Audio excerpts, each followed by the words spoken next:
आज से 15 साल पहले जब मैंने पढ़ाना शुरू किया था तो मैं सोचती थी कि पढ़ाई लिखाई अच्छे मार्क्स लाना ही बहुत ज़रूरी है। लेकिन 15 साल बाद ऐसा क्या हुआ कि मेरी सोच बदल गई।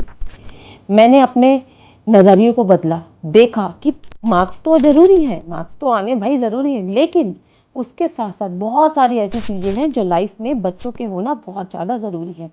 तो बढ़ते हैं आज अपने इस नए टॉपिक की तरफ, इस नए सफ़र की तरफ। इस वीडियो में आज मैं आपको कुछ ऐसी बातें बताने वाली हूँ जिससे हम मार्क्स की रेस में आगे बढ़ने की जो कोशिश करते हैं वहाँ थोड़ा बहुत हमें सोचने की ज़रूरत पड़ेगी। तो पहला टॉपिक जो मैं बात करना चाहूँगी, मैंने इन 15 साल के सफ़र में देखा कि दो बच्चे एक ही क्लास के हैं, एक ही टीचर से पढ़ रहे हैं, तो आप देखेंगे कि दोनों के समझने का तरीका अलग है, दोनों का एक चीज़ को जानने का नज़रिया अलग है और दोनों के मार्क्स भी अलग अलग आते हैं। टीचर सेम है, क्लास सेम है, बुक सेम है, लेकिन दोनों बच्चे अलग अलग हैं। तो मैं आपको ये बात बताना चाहती हूँ यहाँ पे कि बच्चे अलग अलग होते हैं। हमें हमेशा उन्हें 90% 80% के लिए ज़्यादा ज़बरदस्ती या जोर नहीं देना चाहिए, क्योंकि बच्चा अपने हिसाब से चलता है। आप बच्चे को बदल नहीं सकते, बच्चे के साथ ज़बरदस्ती कर नहीं सकते, ठीक है, क्योंकि बच्चा अलग है, बच्चे का समझने का तरीका अलग है। दूसरी चीज़ जो मैंने देखी कि जिनके घर पे पेरेंट्स, चाहे वो पढ़े लिखे हों चाहे वो पढ़े लिखे ना हो, उस बात से कोई फर्क नहीं पड़ता, लेकिन वो पेरेंट्स अपने बच्चों को वो माहौल क्रिएट करके देते हैं। पढ़ाई का एक माहौल क्रिएट करते हैं, लाइक एक डिसिप्लिन होता है कि आपने 3 से 5 पढ़ना है। चाहे माँ को पढ़ाना नहीं आता, उसको कोई फर्क नहीं पड़ता, लेकिन माँ बच्चे को लेके बैठती है कि बेटे आपने जो स्कूल से मिला है या जो आपने आज ट्यूशन में किया है वो आपने वो काम करना है। वहाँ पे मैंने देखा है कि एक एवरेज स्टूडेंट जो लो भी था वो भी अच्छा स्कोर कर जाता है। तो पेरेंट्स का बहुत बड़ा रोल होता है अपने बच्चों की स्टडी के पीछे, ठीक है। तो पेरेंट्स मेरी इस बात को ध्यान रखिएगा कि बच्चा कमज़ोर है, अगर खुद से इंटेलिजेंट है तो आपको इतनी स्ट्रेस नहीं लेना पड़ेगा, लेकिन अगर बच्चा कमज़ोर है या एवरेज है तो एज अ पेरेंट आपको बच्चे के साथ समय देना पड़ेगा, अगर आप चाहते हैं कि वो लाइफ में थोड़ा अच्छा स्कोर करे। दूसरी चीज़, एक चीज़ मैंने नोट करी इस सालों में कि जो आपके टॉपर्स हैं लेकिन उनके अंदर कॉन्फिडेंस नहीं है, और जो आपके लो है एवरेज स्टूडेंट है उनमें कॉन्फिडेंस बहुत ज़्यादा है। तो आप देखेंगे कि अपने करियर के ग्राफ में जो लो और एवरेज स्टूडेंट है बट अच्छे कॉन्फिडेंट है, वो बहुत कुछ कर लेते हैं, उनके अंदर करने का वो जज्बा होता है, हर चीज़ को झेलने की कैपेबिलिटी होती है। लेकिन जो टॉपर्स हैं पढ़ने में तो अच्छे हैं लेकिन झिझकते हैं, बोलते नहीं हैं, छिपे छिपे से रहते हैं, वहाँ पे वो बच्चे कहीं ना कहीं लैक कर जाते हैं। ये प्रॉब्लम मैंने देखी है बच्चों के अंदर, जिसको मैं चाहती हूँ कि बच्चे, पढ़ाई तो बेटा बहुत ज़्यादा ज़रूरी है लेकिन उसके साथ साथ अपनी प्रेजेंस को शो करना भी बहुत ज़्यादा ज़रूरी होता है। एक और बात जो यहाँ पे मुझे याद आ रही है वो ये याद आ रही है कि पढ़ाई सबसे ज़्यादा, पढ़ाई में सबसे ज़्यादा ज़रूरी होती है कंसिस्टेंसी, रेगुलरिटी। टॉपर्स मैंने देखे हैं कि हैं अच्छा पढ़ लेते हैं, समझते हैं चीज़ों को बहुत बढ़िया से, लेकिन रेगुलर नहीं होते, रेगुलर नहीं आते, या थोड़ा सा उनको ये हो जाता है कि हम तो कर लेते हैं ना, हम तो कर लेंगे। उसके मुकाबले अगर एक एवरेज स्टूडेंट है और वो रेगुलर, वो आता है, समझता है, चीज़ों को पूछता है, जानता है, तो मैंने उनके मार्क्स के बीच में बहुत ज़्यादा डिफरेंस देखा है। ये मेरा एक्सपीरियंस रहा है। वो जो एवरेज स्टूडेंट था वो 85 तक स्कोर कर गया, और जो टॉपर था जिसको कॉन्फिडेंस था कि यार मुझे तो सब कुछ आता है, मैं तो कर ही लूँगा 95 के अबव स्कोर, वो 75 पे रुक गया। तो ये चीज़ मैंने बहुत बार देखी है, हर बैच में देखी है।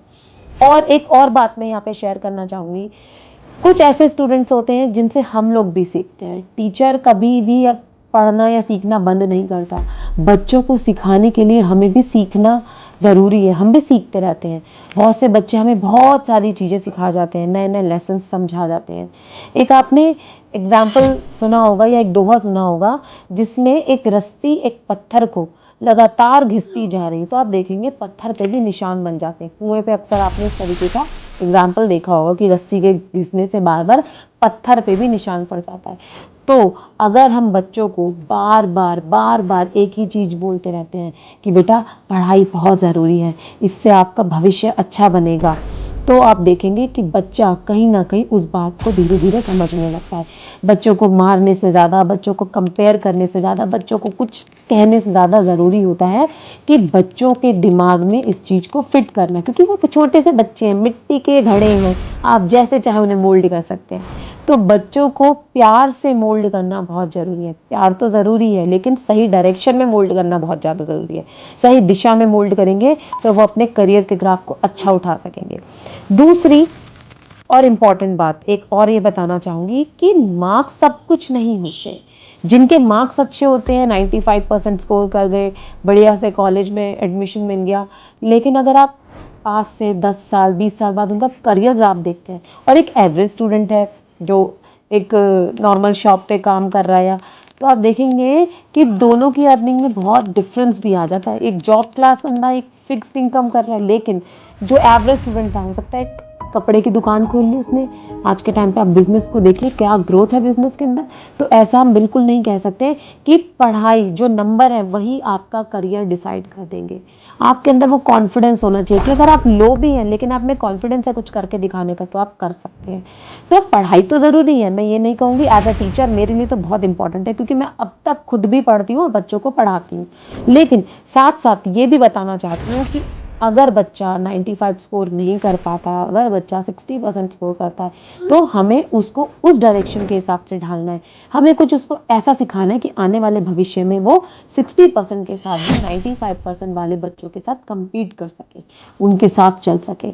95% वाला आई नो एक बढ़िया जॉब क्लास में जाएगा, एक अच्छे बिजनेस को डेवलप कर सकता है, लेकिन अगर 60% वाला भी है तो अपनी मेंटालिटी के हिसाब से, अपनी कैपेबिलिटी के हिसाब से वो अपना करियर चूज कर सकता है। ऐसा नहीं है कि अगर आप एक कपड़े की शॉप खोल लेते हैं तो उसमें अच्छी अर्निंग नहीं होती, बहुत अच्छी अर्निंग होती है। तो बेटा आपने समझना है। तो और पेरेंट्स को भी मैं यहाँ पे इस चीज़ को समझाना चाहूँगी कि आपने अपने बच्चों का हाथ पकड़ कर चलना है, बच्चों को छोड़ना नहीं है। हम पेरेंट्स हैं, आजकल बिजी हैं, सब जॉब है, मदर भी वर्किंग है, फादर भी वर्किंग है, सुबह जाते हैं शाम को आते हैं, तो हमें पता ही नहीं लग पाता बच्चा पीछे से क्या करता है। हम पूरी रिस्पॉन्सिबिलिटी ट्यूशन पे छोड़ देते हैं। बच्चा जा तो रहा, हम पैसे दे तो रहे ट्यूशन टीचर को, लेकिन ट्यूशन टीचर सिर्फ 2 घंटे बच्चों के साथ रहती है, उसके अलावा बाकी समय वो अपने घर में बिताता है। राइट, 2 घंटे में टीचर उनको अंडरस्टैंड करा सकती है, लेकिन उनके ऊपर दबाव नहीं बना सकती। उनको समझा सकती है, उनको पाथ दिखा सकती है, लेकिन चलना तो पेरेंट्स को अपने बच्चों का हाथ पकड़ कर ही है। तो पेरेंट्स इस चीज का आप भी ध्यान रखिए कि बच्चों का हाथ मत छोड़िए, चाहे वर्किंग है चाहे नॉन वर्किंग है, बच्चों को 1-2 घंटा समय जरूर दीजिए। आप देखेंगे कि बच्चों के अंदर बहुत ज्यादा चेंज आने लगेगा। अगर आपको इस टॉपिक से रिलेटेड कोई कंसर्न है, कुछ पूछना चाहते हैं या कुछ सजेशन देना चाहते हैं बाकी के स्टूडेंट्स के लिए, तो कमेंट में हमें ज़रूर बताइएगा। उसका टॉपिक, उस पर्टिकुलर टॉपिक पे हम लोग वीडियोस ज़रूर बनाएंगे।